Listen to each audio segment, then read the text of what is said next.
And there's a new threat of eruption at Hawaii's Kilauea volcano. A new fissure has just opened up, the 17th, spewing steam, spewing lava. This is video of the 16th fissure, which is starting to calm down now. Hawaiian officials caution more eruptions could be on the way as red-hot lava in Kilauea's Summit Lake drains towards underground water, creating a potentially explosive mix. Meanwhile, Donald Trump has declared a major disaster there after days of the volcano spewing hazardous gas and lava high into the air. Kilauea on Hawaii's Big Island began erupting on May 3rd. We can now get the latest from Ivan Cabrera, who is at the CNN Weather Center. And Ivan, earlier this weekend, you had explained to us, with all your science and your diagrams, that this was going to happen. Yes, and it continues to happen. And let me make this a point. Good to see you, Cyril.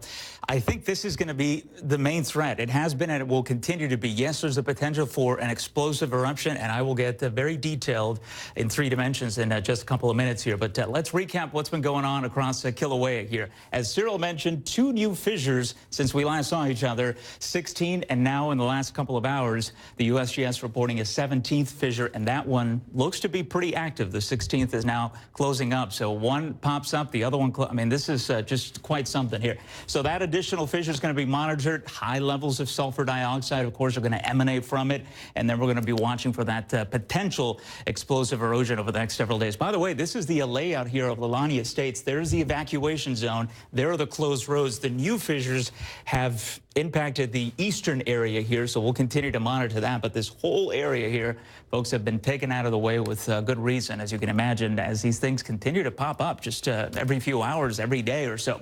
This is the lake, of course, and this is the camera that I've been showing you the last few days, noticing that as the lake drained its lava, it went underground, and that's the lava that's coming up through the fissures. I think, again, that's going to be the main threat.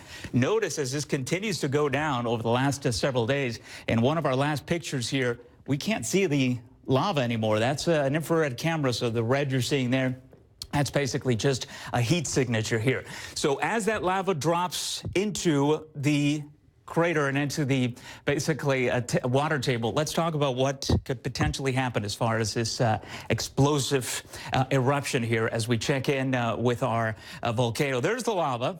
And again, what happens is you get these rocks that will continue to fall down, and that will create a blockage. I don't have to tell you what happens with the kinds of temperatures we're seeing in here. We're talking about temperatures well into 1,500 to 2,000 Celsius, right?